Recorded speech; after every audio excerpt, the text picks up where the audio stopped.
É sempre bom lembrar que nós também vivemos climas extremos, eventos extremos, e esse jogo vira muito rápido, né?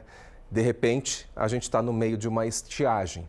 Mas, por enquanto, nós temos uma notícia boa, que é com relação à chuva dos últimos meses. Ela foi positiva para os rios e reservatórios aqui da nossa região. Vamos conversar com o Gustavo Nolasco, que está lá em Piracicaba, que a cidade, né, Gustavo, está trazendo aí um índice aí, inclusive acima da média histórica de vazão. Só que vale sempre a gente reforçar com o pessoal que está acompanhando o IPTV1. Isso não quer dizer que podemos usar água como bem entendemos, né? Desperdício sempre é um risco. E o que você traz? Quais são os dados que você traz para a gente entender essa situação?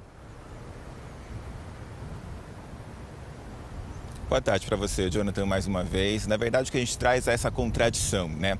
Os números mostram uma melhora significativa na vazão dos rios, a quantidade de chuva foi adequada, em quantidade suficiente ou às vezes superior à esperada. Tá tudo certo, quem controla isso comemora, mas por que essa água não chega na casa das pessoas?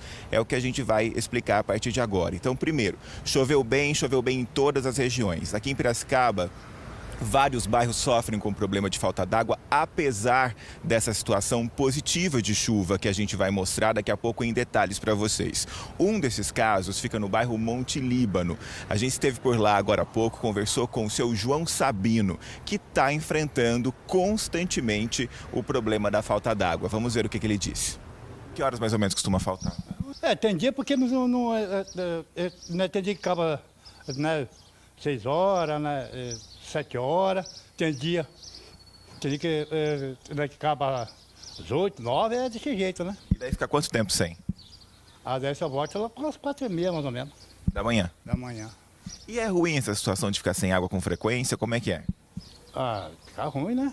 Eu não tenho caixa, né? Porque a estrutura dela é fraca para uma caixa, né? Então nós pega água assim para lavar as coisas, nós pega aí.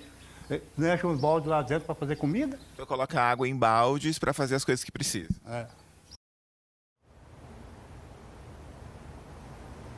Situação difícil, né? Complicado passar por isso.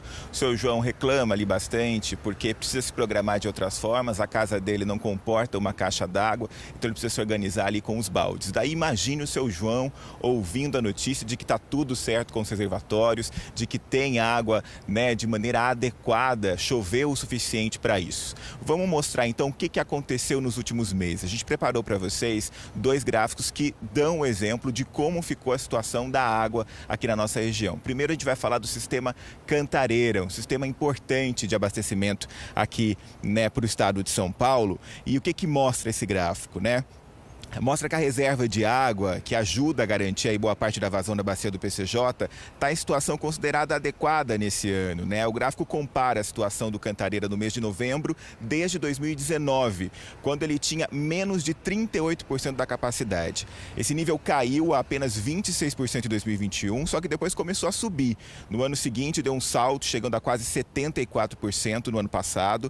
Agora ele está em 45%, uma queda grande com relação ao ano anterior, mas ainda mais alta que a média dos outros anos. Mesmo assim, para os especialistas, a condição dele é considerada de atenção, ou seja, não é uma situação confortável se a gente tiver pela frente longo períodos de seca. Vamos falar agora da situação das bacias do PCJ, como é que está a situação por aqui. E aqui sim, a chuva chegou de maneira considerada adequada, né? A gente selecionou aí um dos principais pontos, né, de captação pela região, são 25. No ponto de captação do rio Atibaia, em Paulínia, a vazão média registrada em novembro foi de 23 metros cúbicos por segundo, um pouquinho abaixo da média histórica desse mês. Mesma coisa na captação do rio Jaguari, em Cosmópolis. Já no rio Piracicaba, registrou 99,8 metros cúbicos por segundo no ponto de captação em Piracicaba, que é um número 20% maior que a média histórica. Os números são bons, mas o que falta é investimento no lugar certo. E a gente ouviu bastante, né, principalmente do poder público, isso não só de Piracicaba, mas de várias cidades, muitas vezes quando são cobrados para explicar por que falta água para a população, eles dizem que é o sistema de chuva, que não está adequado, que não tem chovido adequadamente. O que os números mostram é que, na verdade, neste ano, por exemplo, choveu adequadamente, mas era o investimento que não estava no lugar certo. Vamos ouvir o que diz o especialista, o secretário executivo do consórcio PCJ, o Francisco Larrossi. Nós temos os 30 mandamentos para estiagem, os 22 artifícios para evitar os eventos climáticos extremos, e todos eles recomendam que, quando cheguem as chuvas, os reservatórios estejam desassoreados, limpos, para ter espaço para a água. E constatamos que isso não foi feito adequadamente. Então, uma água que poderia ficar aqui para uma eventual estiagem de 2025, nos garantir uma sobrevivência hídrica, está indo para o Rio Tietê, para o Paraná e para a Argentina. As próprias tubulações têm vida útil de 20 anos. Então, você deveria, a cada ano, substituir, por exemplo, 2, 3, 5 quilômetros de rede. Tiveram que priorizar drenagem, tiveram que priorizar outros agravantes climáticos e deixaram de investir justamente em substituição de redes, em interligação de sistema, em construção de reservatórios de bairro. Você não faz ideia a diferença que faz um reservatório de bairro. Ele pode superar uma crise por 3, 5 dias, dando tempo de consertar uma adutora e outros reparos. É aquela sensação de oportunidade perdida, né? A gente está aqui justamente no ponto que capta a água aqui no Rio Piracicaba, o Wesley está mostrando para a gente procurou a prefeitura para explicar então.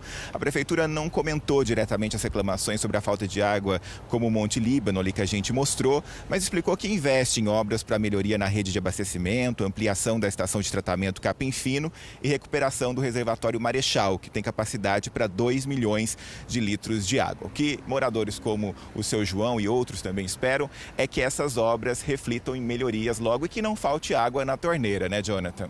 É isso, obrigado, viu, Gustavo? Valeu pelas suas informações. Vale reforçar esse alerta para a população de que, apesar dessa média boa de água que está vindo dos céus, a gente precisa economizar sempre, né? Porque os eventos climáticos extremos continuam fazendo parte da nossa realidade. Valeu pelo trabalho de vocês.